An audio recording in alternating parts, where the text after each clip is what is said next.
Assalamualaikum warahmatullahi wabarakatuh. Bismillahirrahmanirrahim. Alhamdulillahirabbil alamin.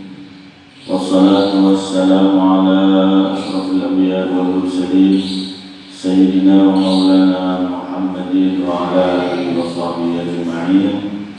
Qala rabbi shrah li sadri wa yassir li amri wa hlul 'uqdatam min lisani yafqahu qawli waj'al li waziran min ahli. Subhanaka la 'ilma lana illa ma 'allamtana innaka antal 'alimul hakim.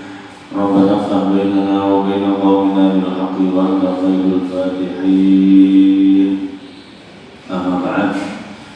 Bismillahirrahmanirrahim. Ila hamdulatin Nabi Mustafa Muhammadin sallallahu alaihi wasallam wa alihi wa alihi wa ashabihi ulama'i dan Islam.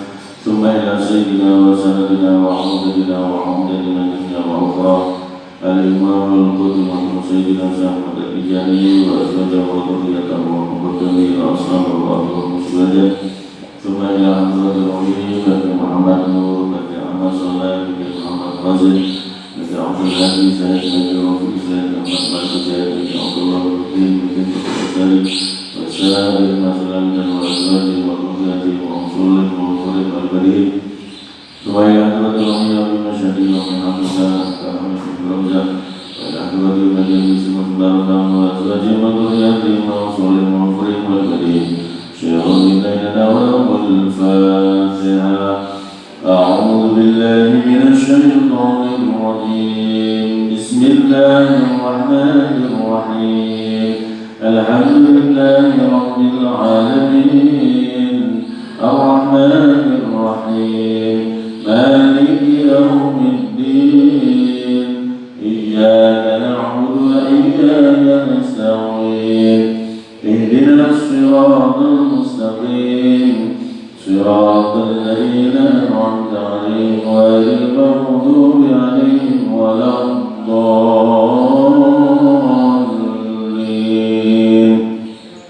رب اغفر لي ولوالدي وللمؤمنين آمين. اللهم صل على سيدنا محمد الفاتح لما أغلق والخاتم لما سبق ناصر الحق بالحق والهادي إلى صراطك المستقيم وعلى آله حق قدره ومقداره العظيم. بسم الله الرحمن الرحيم. اللهم سلمنا والمسلمين وعافنا والمسلمين واعف عنا وعن المسلمين واغفنا وليهم شر مصائب الدنيا والدين. اللهم ارزقنا فهم النبيين وحفظ المرسلين وإلهام الملائكة المقربين برحمتك يا أرحم الراحمين.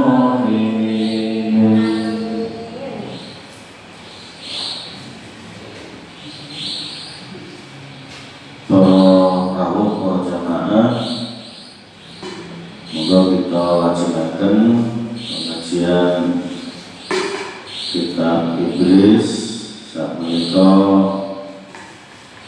sampai surat At-Tolak, termasuk golongan surat utawi ayat-ayat Madaniyah yang menikah surat utawi ayat ingkang tumuripun sasampunipun Kanjeng Nabi hijrah wonten ing Madinah. Ayatipun wonten isnata asyrata ayatan, wonten 12 ayat. Monggo sareng-sareng kita waos. A'udzu billahi minasy syaithanir rajim. Bismillahirrahmanirrahim. Ya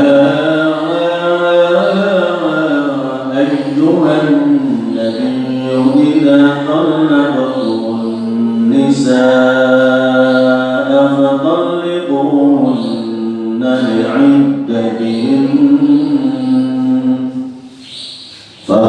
فطلقوهن لعدتهن وأحصوا العدة واتقوا الله ربكم لا تخرجوهن من بيوتهن ولا يخرجن إلا أن يأتين بفاحشة إلا أن يأتين بفاحشة مبينة وتلك حدود الله ومن يتعد حدود الله فقد ظلم نفسه لا تدري لعل الله يحدث بعد ذلك أمرا فإذا بلغن أجلهن فأمسكوهن بمعروف أو فارقوهن بمعروف أو فارقوهن بمعروف وأشهدوا ذوي عدل منكم وأقيموا الشهادة لله ذلكم يوعظ به من كان يؤمن بالله واليوم الآخر ومن يتق الله يجعل له مخرجا ويرزقه من حيث لا يحتسب ومن يتوكل على الله فهو حسبه إن الله بالغ أمره قد جعلها الله لكل شيء قدرا واللائي يئسن من المحيض من نسائكم إن ارتبتم فعدتهن ثلاثة أشهر إن ارتبتم فعدتهن ثلاثة أشهر واللائي لم يحضن وأولاة الأحمال أجلهن أن يضعن حملهن ومن يتق الله يجعل له من أمره يسرا. Bismillahirrahmanirrahim. Surat At-Tolak niki lebih banyak menerangkan tentang perceraian. Perceraian ini merupakan sesuatu hal ingkang halal tetapi dipun benci dening Gusti Allah. Pramila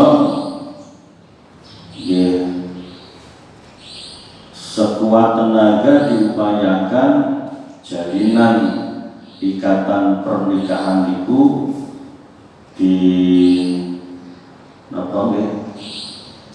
diikat kuat, jangan sampai pudar, apalagi sampai terjadi perceraian.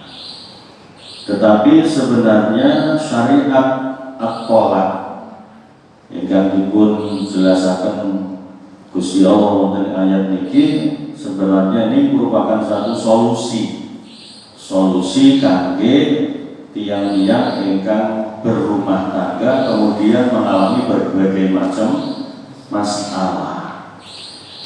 Nah, kita ini kan boten semerap apa yang akan terjadi di kemudian hari. Kabeh wong nikah niku nggih kepengin hidupnya bahagia, kepengin tentrem, menikah untuk sekali dan seterusnya kan ngoten. Tetapi di kemudian hari tiba-tiba kemudian banyak orang yang mengalami permasalahan di dalam pernikahannya. Wonten sing saged menyelesaikan dengan baik, tapi nggih wonten sing boten. Akhirnya kemudian boten saged diselesaikan, maka cara menyelesaikannya yang paling akhir, alternatif yang paling akhir adalah perceraian. Ya langsung Gusti Allah memberikan ketentuan-ketentuan wonten ing surat At-Thalaq niki kangge wong sing bermasalah dalam pernikahannya. Sehingga solusi perceraian ini bukan untuk menyakiti satu dengan yang lain, untuk merugikan satu dengan yang lain, supaya di kemudian hari tidak ada rasa dendam, rasa sakit hati yang dialami oleh dua orang suami istri. Tentunya juga makin akan menyangkut keluarga dari kedua belah pihak. Mila solusi ini adalah untuk memberikan jalan yang terbaik. Umomo pisah kelawan saling pisah api-apian. Tetapi kenyataan di tengah-tengah masyarakat yang sering terjadi justru perceraian itu menimbulkan banyak permasalahan, baik itu terhadap masalah anak, kemudian masalah antara satu keluarga dengan keluarga yang lain. Akhirnya kemudian yang semestinya tidak tahu menahu tentang permasalahan yang dihadapi oleh suami istri, akhirnya keluarga yang lain ikut terlibat, sehingga akhirnya kemudian dapat memutus tali silaturahim, tali kekeluargaan dan sebagainya. Bila harapan pun Allah memberikan syariat At-Thalaq ini diharapkan jika di dalam satu keluarga ada permasalahan yang sudah tidak bisa diselesaikan, maka ini merupakan solusi yang terakhir dan diharapkan bahwa solusinya akan memberikan sesuatu yang terbaik bagi dua orang yang sedang bermasalah. Baik, kita langsung awali ayat pertama. Bismillahirrahmanirrahim. Ya ayyuhan nabiyyu wong kang dadi nabi, he nabi. Jadi Gusti Allah langsung dawuh tentang Kanjeng Nabi Muhammad sallallahu alaihi wasallam. Kembali datang Kanjeng Nabi, "Idza talaqtum takalane megat sapa sira kabeh an-nisa ing pira-pira wong wadon, fatalliquhunna mongko megato sira kabeh ing nisa li iddatihinna ing dalem iddahe an-nisa." Gusti Allah maring dawuh tenggene Kanjeng Nabi, tapi kemudian diikuti dengan kalimat idza talaqtum dengan kalimat jamak. Ini menandakan bilih dawuh niki mboten namung berlaku untuk Kanjeng Nabi kemawon, tetapi nggih berlaku untuk seluruh umatipun. Nah, Gusti Allah dawuh tenggene Kanjeng Nabi, Nabi, nek awakmu megat bojo-bojomu, maka ceraikanlah atau pegato bojomu pada iddahnya. Jadi ngadepi idahe nggih menika sakjerone suci. Ingkang sakjerone suci kala wau durung nganti ngepok bojo sira. Nah, jadi ketika menceraikan istri niki hendaklah seorang suami itu menceraikan istri pada masa iddahnya artinya masa suci yang belum pernah digauli, belum pernah dikumpuli. Karena apa? Karena menawi nibakno talak atau mencerai istri pada masa suci setelah digauli, itu ada kemungkinan setelah itu kemudian wanita hamil. Ketika hamil kemudian dicerai kan mesraakan, masa iddahnya terlalu panjang sampai seorang istri melahirkan. Jadi ngalami masa iddah itu sampai 9 bulan. Tetapi ketika dicerai dalam kondisi belum dikumpuli, kan tidak ada kemungkinan untuk hamil, sehingga masa iddahnya itu lebih pendek. Nah, bila niki ketentuan saking Gusti Allah, seandainya seorang suami ingin menceraikan istrinya, maka ceraikanlah pada saat dia suci dan belum dikumpuli, sehingga nanti akan memperpendek masa iddahnya. Nah, ketika kemudian terjadi ono wong lanang kok menceraikan istrinya pada saat wanita tersebut suci dan baru saja dikumpuli, maka itu melanggar ketentuan saking Gusti Allah. Maka yo tumibo nglakoni dosa wong lanang niku senajan tolaknya sah terjadi, tapi dia melanggar dosa. Kalau ketika akan melakukan syariat napa menika tolak niki, berarti megat bojone, itu pun juga harus mengikuti ketentuan saking Allah Subhanahu wa taala. Wa asulan ngitoma sapa sira kabeh ngitoma al-iddata ing iddah, kecuali harus menetapi ketentuan Gusti Allah, jadi mencerai pada masa iddahnya. Termasuk yang tidak boleh lagi adalah menceraikan istri pada saat istri sedang haid, sedang haid. Itu mungkin sakit memperpanjang masa iddahnya, karena iddah itu dihitung setelah wanita tersebut suci. Wa asu al-iddah, dan hitunglah iddahnya. Jadi ketika dia menceraikan istri, maka dia harus menghitung masa iddahnya itu kudu dititeni. Jadi masing-masing wanita itu kan mempunyai masa iddah, masa menunggu. Jadi kalau misalnya seorang perempuan dalam kondisi hamil lajeng dipun cerai dengan suami, maka masa menunggu masa iddahnya adalah sampai dia melahirkan. Jadi harus melahirkan baru piyambake saged menikah kembali.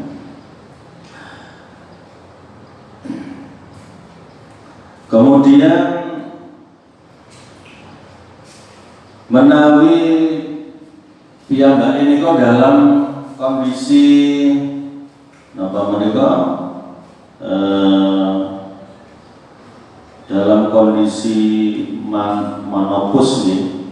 menopause atau dalam kondisi belum haid karena masih usia muda, saat derenge balik, maka ngoten niku mboten wonten masa iddahipun, utawa seorang wanita yang dinikah tapi belum pernah dikumpuli sama sekali, ngoten niku nggih mboten wonten iddah. Nah, bila lajeng kita diperintah untuk menghitung masa iddahnya, terutama bagi wanita-wanita yang dalam kondisi suci kala wau. Wattaqu lan wedya sira kabeh Allah ing Gusti Allah Rabbakum ing pangeran ira kabeh. Jadi takwa sira marang Gusti Allah Rabbakum ing pangeran ira kabeh. Diikuti dengan kalimat perintah untuk bertakwa kepada Gusti Allah. Artinya seorang suami ketika ingin menceraikan istrinya, dia harus mengikuti aturan yang sudah ditetapkan dengan Gusti Allah. Ora kena sakarpe dhewe. Ora kena sakarpe dhewe. La tukhrijuhunna. La tukhrijuhunna ojo ngetoaken sira kabeh hunna ing nisa min buyutinna saka pira-pira omahe nisa wala yakhrujna lan ora metu saka nisa illa ayatina kejaba yen to nekani ing nisa bifahisatin illa ayatina kejaba yen to nekani saka nisa bifahisatin kelawan zina mubayyinatin kang pertelo. Jadi ketika masa iddah seorang istri sudah dicerai oleh suaminya, maka istri yang sudah dicerai itu tidak boleh keluar dari rumahnya. Jadi kudu netep tenggene griya, kudu netep tenggene griya niku wau. Wala yahrujna artinya suami tidak boleh mengusir istrinya. Jadi ketika seorang istri sudah dicerai, suami tidak boleh mengusir istrinya. Jadi suami masih punya tanggung jawab untuk menyediakan tempat tinggal. Ijek wajib ngomah-ngomahi, nggih wajib memberikan nafkah. Belanjani itu kewajiban, karena masa iddah itu masa ketika suami nanti boleh rujuk kembali kepada istri. Jadi ketika dicerai itu hakikatnya dia masih menjadi seorang istri sampai masa iddah yang ditentukan itu. Nah, mila aja ketika seorang istri baru saja dicerai, tidak boleh suami kemudian mengusir. Terus sedang mulia nih wong tidak boleh. Jadi itu tanggung jawab seorang suami. Tapi banyak terjadi kasus di tengah-tengah masyarakat ketika terjadi perceraian langsung kemudian berpisah.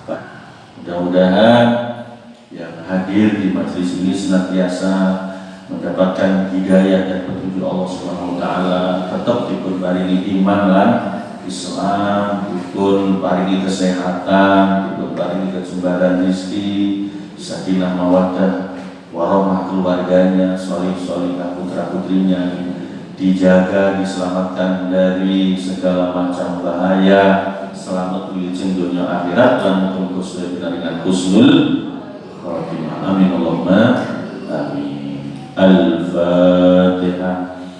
A'udzu billahi minasyaitonir Bismillahirrahmanirrahim. Alhamdulillahi rabbil alamin. Arrahmanir rahim. Maliki yaumiddin. Iyyaka na'budu wa iyyaka nasta'in. Ihdinas siratal mustaqim. Siratal ladzina an'amta 'alaihim ghairil maghdubi 'alaihim waladdallin. Rabbighfir li wa liwalidayya wa lil mu'minina amin. Allahumma salli ala sayyidina Muhammadin al-Fatih lima ughliqa wal khatim lima sabaqa nasiril haqqi bil haqqi wal hadi ila siratal mustaqim wa ala alihi haqqa qadrihi wa miqdarihi al-'azim. Allahumma salli ala sayyidina Muhammadin salatan tadfa'u biha 'anna at-ta'na wat-ta'awud ya man amru idza arada shay'an yaqulu lahu kun fayakun. Allahumma salli ala sayyidina Muhammadin tibbil qulubi wa dawaiha wa afiyatil abdani wa shifaiha wa nuril absari wa qiyamiha wa qutil arwahi wa midaniha wa ala alihi wa sahbihi wa sallim. Allahumma inna na'udzu bika minal barasi wal jununi wal judam wa min sayyi'il asqam wa min fil qarana. Allahumma ya Allah subhanaka Allahumma bihamdika asyhadu an la ilaha illa anta astaghfiruka wa atubu ilaik. Subhana rabbika rabbil izzati amma yasifun wa salamun alal mursalin walhamdulillahi rabbil alamin. يا رب بالمصطفى بلغ مقاصدنا واغفر لنا ما مضى يا واسع الكرم مولاي صل وسلم دائما ابدا على نبيك خير الخلق كلهم هو الحبيب الذي ترجى شفاعته لكل يوم من الاول مقتحمين. السلام عليكم ورحمة الله وبركاته. اللهم صل على محمد يا رب صل عليه وسلم. اللهم صل على محمد يا رب صل عليه وسلم. اللهم صل على محمد يا رب صل عليه وسلم. صلى الله